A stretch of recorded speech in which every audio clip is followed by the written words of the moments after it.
हमें 2 लड़कियां दिखाई जाती हैं जो कि रात के वक्त वहां से गुजर रही थी। तो तभी उनको कोई बुलाता है, वो कहता है एक्सक्यूज मी। वो था हमारा थेस्लेट। वो कहता है सिस्टर्स मुझे माफ कीजिएगा इतनी रात को यहाँ आने के लिए, लेकिन क्या प्लीज आप कार्डिनल कार्टेलिया से कह सकती हैं कि मुझे उनसे मिलना है। तो वो लड़कियां कहती हैं सर थेस्लेट जी जी बिल्कुल, बस थोड़ी देर इंतजार करें। और थोड़ी देर बाद थेस्लेट उनको थैंक यू बोल के वहां से कार्डिनल कार्टेलिया के पास जा रहा था।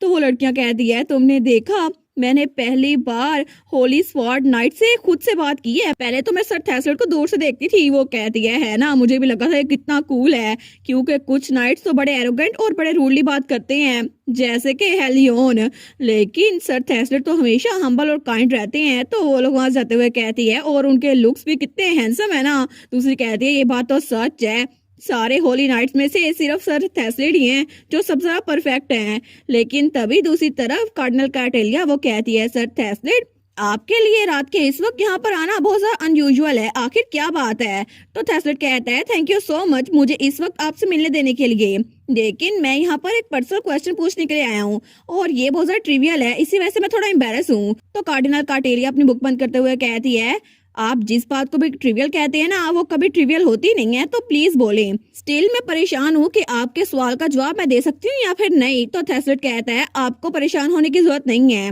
ये सवाल का जवाब सिर्फ आप ही दे सकती हैं योर होलीनेस। लेकिन आखिर में आप इतनी वेरी क्यों हो रही हैं? और आपने ये पहले ही देख लिया है ना जो इन्फॉर्मेशन मैं आपसे पूछने के लिए आया हूँ। आपके पास लाइफ एंड डेथ की आई है ना, लेकिन मैं आपसे यही पूछने के लिए आया हूँ। तो कार्डिनल कार्टेलिया कहती है आखिर तुम किस बारे में क्यूरियस हो रहे हो। तो हमारा हीरो कहता है मैं जानना चाहता हूँ कि मेरी एज क्या है, और मैं ये इसलिए पूछने के लिए आया हूँ क्योंकि मेरी सेंस ऑफ टाइम बहुत ज्यादा डल हो गई है। और नेस्टली मुझे तो लगता है कि मुझे टाइम का पता ही नहीं चल रहा मैं कितने साल का हो चुका हूँ। मैंने बहुत सारे बुरे काम किए हैं और इसी वजह से मुझे बहुत बार पनिश किया गया था।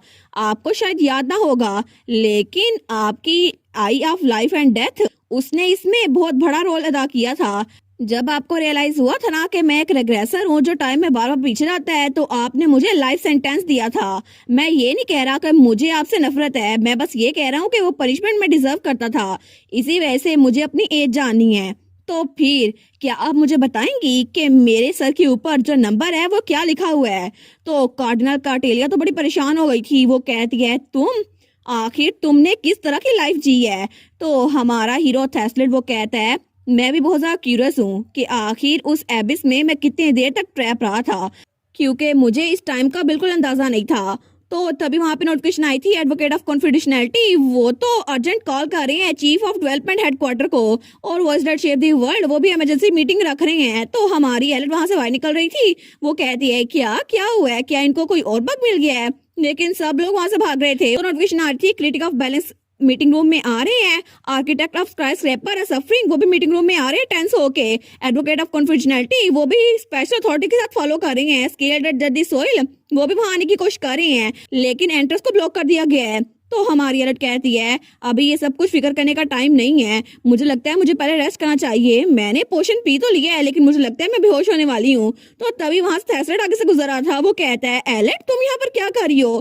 तो हमारी अलर्ट कहती है थेस्लेट तुम कहाँ से वापस आ रहे हो। तो थेस्लेट कहता है मैं तो कार्डिनल कार्टेलिया से मिलके वापस आ रहा हूँ, तुम तो बहुत ज्यादा पेल लग रही हो, क्या तुम ठीक हो, मैं तुम्हें तुम्हारे कमरे तक छोड़ देता हूँ। तो एलेट कहती है रात के इस वक्त तुम मुझे मेरे रूम तक छोड़ के आओगे, ये तो कितना इररिलेवेंट लगेगा ना, सब लोगों को लगेगा कि हमारा कुछ चल रहा है। तो थेस्लेट कहता है क्या। वो कहती है नहीं मैं मजाक कर रही थी। वेल तुम्हें मेरी तरफ इतनी काइंडनेस दिखाने की जरूरत नहीं है, ये तुम्हारी ड्यूटी बेशक जरूर हो, लेकिन मेरी तरफ इतनी काइंडनेस मत दिखाया करो, इससे फर्क नहीं पड़ता। और मैं तो बस थक गई थी क्योंकि मैं सो नहीं सकी, इसलिए फिक्र ना करो। तो हमारा थेस्लेट उसका हाथ पकड़ते हुए कहता है एलेट मैं ये इसलिए नहीं करता क्योंकि ये मेरी ड्यूटी है, तुम्हारे साथ मैं सिर्फ इसलिए अच्छे से पेश आता हूँ क्योंकि मैं ये करना चाहता हूँ। तो हमारी एलेट उसकी तरफ देखती है। तो हमारा हीरो उसका हाथ पकड़ते हुए कहता है इसी वजह से मैं हमेशा तुम्हारे साथ रहना चाहता हूँ, क्योंकि तुम्हारे साथ होते हुए मुझे कभी भी फेक बनने की जरूरत नहीं पड़ती। तो हमारी एलेट उसकी तरफ देख के कहती है तुम फिर से प्रैंक कर रहे हो ना मेरे साथ, जल्दी करो और मुझे मेरे कमरे तक ले जाओ। और आगे बढ़ गई थी। वो कहते हैं ऑल राइट, लेकिन तभी नोटिफिकेशन आई थी स्केल्ड जज सोइल वो क्यूरियस हो रही है कि आखिर क्या हुआ था जब वो थोड़ी देर के लिए दूर देख रही थी। तो एलेट सोचती है नहीं कुछ भी नहीं हुआ, और थोड़ी देर बाद वो उसके कमरे तक पहुंच गई थी। वो कहती है मैं चलती हूँ तुम भी वापस जाओ ठीक है। वो कहता है ओके, लेकिन तभी वो कहता है हे एलेट प्लीज आराम सोना। तो हमारी एलेट उसकी तरफ देखती है, वो भी कहती है तुम भी आराम सोना थेस्लेट। तो तब हमारी हीरोइन हमें बताती है उसके बाद सब्जुगेशन बैटल के बाद पूरे इलाके में ये बात फैल गई कि होली काउंसिल बन चुकी है जिसमें अभी तक सिर्फ 4 लोग हैं, लेकिन अब हर कोई सेंटर से मिलने के लिए बेकरार है जो कि 4 सालों बाद आई है।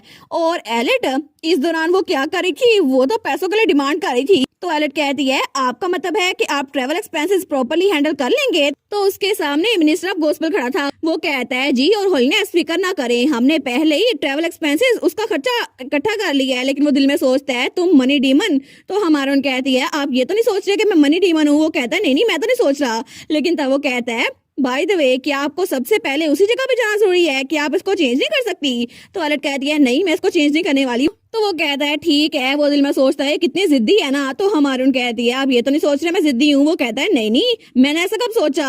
तो हमारे उन कहती है फिर मेरे विजिट करने का इंतजाम कर दें क्योंकि सबसे पहले मैं डची ऑफ हैथफेनिड में जाऊंगी और अप्रूवल मिलते ही हम लोग वहाँ पे चले जाएंगे। लेकिन तब वो दिल में सोचती है ग्रैंडपा मैं आपसे मिलने के लिए आ रही हूँ, आपकी ग्रैंड डॉटर। और दूसरी तरफ हमें ड्यूक दिखा जाता है जो कि उस दिन वहां पे बैठा हुआ था जब हमारी हीरोइन ने आना था। तो उसका बटलर आके कहता है योर ग्रेस हमने सुना है कि होली काउंसिल यहाँ पे पहुंच चुकी हैं। वो कहता है सच में। लेकिन तब बटलर कहता है आपने प्रॉमिस किया था कि आप यहाँ पर आराम से बैठ के इंतजार करेंगे। तो ड्यूक कहता है ठीक है एडगर मैं यहाँ खामोश से बैठा रहूंगा, तो प्लीज जाओ और मेरी ग्रैंड डॉटर मेरा मतलब है कि होली काउंसिल को यहाँ लेके आओ। और तभी वहाँ बाहर हमारी एलिट वो बग्गी से नीचे उतरती है। लेकिन तब वो सोचती है ये कितना अनकंफर्टेबल है ना, आखिर इतनी दूर मुझे यही कपड़े पहन के क्यों आना था, गर्मी भी इतनी ज्यादा हो रही है, समर के दरमियान में मुझे ये ड्रेस पहनना जरूरी था। लेकिन नोटिफिकेशन आई थी voice that shape the world, वो आपके एग्जॉस्टेड माइंड और बॉडी के लिए कंफर्ट के लिए इस यूनिफॉर्म कॉस्ट्यूम को अपग्रेड करने वाले हैं। तो हमारे सोचती है ठीक है अगर उन्होंने कहा है ना तो फिर कोई बात नहीं, अभी के लिए मैं गर्मी बर्दाश्त कर लेती हूँ। लेकिन तभी जब वो आगे बढ़ती है ना तो वहां पे तो शादियाने बज रहे थे और पूरी तैयारी थी उसको वेलकम करने की। हर कोई कहता है वेलकम योर होलीनेस। तो हमारी एलिट वो तो सब कुछ देखकर बड़ी खुश थी, वो थेस्लेड और रेक्स के साथ आगे बढ़ रही थी। तो रेक्स कहता है कितना इनक्रेडिबल वेलकम है ना, ऐसा लगता है कि कोई अपनी फैमिली मेंबर को वेलकम कर रहा है। तो हमारे कहती है अच्छा। लेकिन तभी वहाँ बटलर आता है, वो कहता है ग्रीटिंग सेंटर्स मैं हूँ बटलर काउंट एडगर और ड्यूक आपको मेन हाउस के अंदर मिलेंगे, मैं आपको वहाँ ले चलता हूँ। तो हमारे कहती है थैंक यू इस वार्म वेलकम के लिए, मैं भी ड्यूक से जल्द मिलना चाहती हूँ। वो कहता है ठीक है आप यहाँ पर इतने दूर आई है ना तो मैं आपको एस्कॉर्ट करता हूँ, प्लीज मेरे साथ चले। और तब ड्यूक का महल वो तो बहुत ही जरा बड़ा था, लेकिन जैसे ही हमारी हीरोइन आगे बढ़ी थी ना तो वहाँ पे बहुत सारे स्कल्पचर्स पड़े हुए थे। तो हमारी हीरोइन उस स्कल्पचर्स को देखती है तो वो उसके ग्रैंडपा के स्कल्पचर से जब वो जवान था ना तब के। तो एलिट कहती है कोर्ट यार्ड तो बड़ा इम्प्रेसिव है। तो बटलर कहता है ना मुझे खुशी हुई, ओरिजिनली यहाँ पर तो इससे भी ज्यादा मार्बल स्टैचूज थे और ये सब कुछ ड्यूक ने खुद रखा था। और तब वो सोचता है पहले ड्यूक ने कहा था उसको ये पसंद आएगा है ना, और मैंने कहा था प्लीज ये तो सस्पिशियस लग रहा है प्लीज बंद कर दें। लेकिन जैसे ग्रैंड ड्यूक ने सेंटर्स के आने की खबर सुनी ना उन्होंने तो पूरे इलाके को इन स्टैचू से भर दिया। तो हमारे कहती है सच में, प्लीज ग्रैंड ड्यूक को भी थैंक यू बोलिएगा और सर्वेंट्स को भी, उन्होंने बहुत सारा एफर्ट्स लगाई हैं। वो कहता है oh my thank you your grace, ये तो कुछ ज्यादा ही हो गया। लेकिन हमारे कहती है क्या आप मुझे बता सकते हैं कि ड्यूक किस तरह के इंसान है, वो तो बहुत आउटस्टैंडिंग होंगे है ना। तो बटलर कहता है जी बिल्कुल आउटस्टैंडिंग तो उनके लिए अंडरस्टेटमेंट है, वो तो बहुत ही जरा अच्छे इंसान है। डची के रूलर होने के नाते वो हर एक का ध्यान रखते हैं और अपनी डची में हर एक फैमिली का वो ध्यान रखते हैं और उनकी अपनी फैमिली हमें उनके बारे में नहीं पता, लेकिन वो अपनी फैमिली को बहुत ज्यादा प्यार करते हैं। और अभी थोड़ी देर पहले की बात है जब उनकी बेटी ने उनको लेटर लिखा ना तो उन्होंने तो अपना वर्क डेस्क हार्ट शेप में तोड़ दिया। हमारे उन कहती है सच में इतना ज्यादा। लेकिन तब वो सोचती है लगता है मॉम और ग्रैंडपा वो उनका रिलेशनशिप इंप्रूव हो गया, वो लेटर एक्सचेंज कर रहे हैं। लेकिन हमारे उन कहती है लेटर में क्या लिखा था। तो तब बटलर उसके कान में कहता है एक्चुअली ये हैप्पी न्यूज थी, लेकिन मैं आपको खामोशी से बता देता हूँ हिज ग्रेस ने कहा था कि उनको जल्द ही ग्रेट ग्रैंड चाइल्ड मिलने वाला है। तो हमारी एलिट कहती है क्या ग्रेट ग्रैंड चाइल्ड। वो सोचती है इसका मतलब है कि मेरे भाई की रोमांस लाइफ शुरू हो गई है। और उसका भाई प्रिंस उसकी इमेजिनेशन में कह रहा था सिस्टर एलिट मैं तो रोमांस फैंटेसी में तुमसे पहले जा रहा हूँ, और वो तो उसके साथ बेबी भी इमेजिन कर लेती है। वो सोचती है कि आप प्रिंस उसकी लव लाइफ शुरू भी हो गई, मैंने इस बारे में कुछ भी नहीं सुना था। तो बटलर कहता है एनीवे योर होलीनेस आप तो ड्यूक से मिलकर खुश होंगी। लेकिन हमारी एलिट सोचती है मुझे लगता है मुझे नीस या नेफ्यू मिलने वाला है, लेकिन असल में उसकी मॉम ने तो लेटर हमारी एलिट के बारे में लिखा था क्योंकि थेस्लेड उसके साथ आया था। तो बटलर कहता है और इसके अलावा ड्यूक को मसल्स बहुत ज्यादा पसंद है। आपने वहाँ पे मसल स्टैचूज देखे हैं ना, वो सारे के सारे ड्यूक के अपने हैं, लेकिन उनको बॉडी बिल्ड करना बहुत ज्यादा अच्छा लगता है। तो रेक्स कहता है सच में क्या इतना ज्यादा पसंद है उनको? वो कहता है बिल्कुल, ये वाला स्टैचूज तो कुछ भी नहीं है, उनके तो और भी स्टैचूज हैं, लेकिन आपको वो सामने आधा आदमी नजर आ रहे हैं ना, बिल्कुल उसकी तरह लगते हैं ड्यूक। लेकिन जैसे वो सामने देखता है वो कहता है क्या ग्रैंड ड्यूक? और ग्रैंड ड्यूक तो वहां से भागता हुआ आ रहा था, उससे तो इंतजार ही नहीं हो रहा था। और तभी हमारी हीरोइन वहां पर देखती है और रेक्स भी और थेस्लेट भी सारे घबरा गए थे। लेकिन तब पीछे से बटलर कहता है आपने प्रॉमिस किया था आप आराम से वहां बैठ के इंतजार करेंगे। तो उसका एडवाइजर भी कहता है योर ग्रेस आपकी डिग्निटी। लेकिन तभी हमारी एलेट उनको इग्नोर करती है और आगे बढ़ने लगती है। तो बटलर कहता है योर होलीनेस, लेकिन हमारी एलेट उसकी बात को इग्नोर करती है और भागते हुए अपने ग्रैंडपा के पास आ रही थी। वो कहती है ग्रैंडपा, तो उसका ग्रैंडपा भागता हुआ आ रहा था और दोनों ग्रैंडपा ग्रैंड डॉटर का रीयूनियन बहुत सारा मजे का लग रहा था। वो जल्दी से जाके अपने ग्रैंडपा को गले लगा लेती है और कहती है ग्रैंडफादर। और तभी ये सुनकर सबके मुंह खुले के खुले रह गए थे। वो चारों कहते हैं क्या? तो एलेट के ग्रैंडपा कहता है मेरी ग्रैंड डॉटर आ रही थी तो कैसे हो सकता था कि मैं वहां बैठ के इंतजार करता रहता? मुझसे तो इंतजार नहीं हो, मैं भाग के आ गया। मैंने तो तुम्हें बड़ा मिस किया मेरी प्यारी बच्ची। तो हमारी एलेट कहती है मैंने भी आपको बड़ा मिस किया ग्रैंडपा। तो वो कहता है देखो सही मेरी प्यारी बेबी कितनी बड़ी हो गई है, कितनी प्रिटी हो गई है, तुम तो बिल्कुल डैजलिंग हो। तो हमारून कहती है आप बिल्कुल डैजलिंग लग रहे हैं, ऐसा लगता है कि ग्रैंडपा के मसल से लाइट निकल रही है। वो कहता है सच में तुमने मेरे बगैर इस मॉन्स्टर को हरा दिया था उस बॉर्डर के करीब। तो हमारा हीरो थेस्लेट कहता है क्या इसने बोला ग्रैंडपा? लेकिन उसका ग्रैंडपा बोल ही जा था जब मैं तुम्हारी उम्र का था ना तो मैं तो बॉस इसके स्पाइन अपने हाथों से तोड़ देता था, वेल डन वेल डन। लेकिन तभी रेक्स और बटलर कहते हैं इसका मतलब है हमारे ड्यूक। तो रेक्स कहता है इसका मतलब हमारी सेंटस। ये दोनों ग्रैंडफादर और ग्रैंड डॉटर है और वो दोनों तो वहां पे बड़े क्यूट लग रहे थे, ग्रैंडफादर और ग्रैंड डॉटर। तो हमारी अलर्ट कहती है बिल्कुल ठीक, ये इंसान जो यहाँ खड़े हैं ना ये मेरे ग्रैंडफादर है, मेरी मॉम के फादर। तो रेक्स कहता है मैंने इस बारे में कभी नहीं सुना। तो हमारून कहती है मुझे लगता है मैंने आप लोग को इंट्रोड्यूस नहीं करवाया। लेकिन तब रेक्स तो बिल्कुल शॉक हो गया था। वो कहता है 400 सालों बाद एक सेंटस आई, वो इस कॉन्टिनेंट के ग्रेटेस्ट ड्यूक की ग्रैंड डॉटर है। मुझे कभी लगा क्यों नहीं था, मुझे लगता है मुझे केयरफुल रहना चाहिए।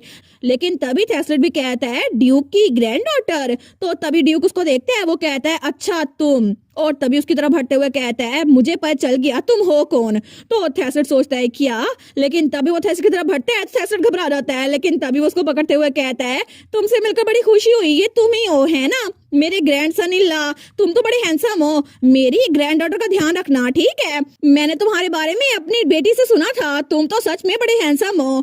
लेकिन पीछे से हमारी एलेट कहती है ग्रैंडपा। तो थेस्लेट कहता है हाँ ठीक है मैं उनका ध्यान रखूंगा। तो हमारी एलेट कहती है थेस्लेट तुम्हें जवाब देने की जरूरत नहीं है। लेकिन रेक्स कहता है इसके अलावा होली स्वॉर्ड का मास्टर वो आपका मैरिज पार्टनर है, मैंने इस बारे में भी कभी नहीं सुना। तो हमारून कहती है ये सच नहीं है। लेकिन वो कहता है मुझे सच में केयरफुल रहना होगा, ये तो फैमिली बड़ी पावरफुल है। तो हमारी सोचती है प्लीज सब लोग चुप हो जाओ, ये रोमांस फैंटेसी का जनरा नहीं है और मेरे पास 10 बिलियन कैश नहीं है। अगर मैंने जनरा चेंज टिकट लिए बगैर रोमांस शुरू किया ना तो मैं तो मर सकती हूँ। ऐसा मत करो, मेरा थेस्लेट के साथ कोई रोमांस नहीं चल रहा। मुझे लगता है कि मुझे सबसे पहले तो पैसे इकट्ठे करने पड़ेंगे ताकि इस जनरा को चेंज कर सकूं। और इसी के साथ ये वाला पार्ट यहीं पर ख़त्म। तो आप लोग बताइएगा आप लोग को ये पार्ट कैसा लगा, और वीडियो को लाइक और चैनल को सब्सक्राइब लाजमी कीजिएगा।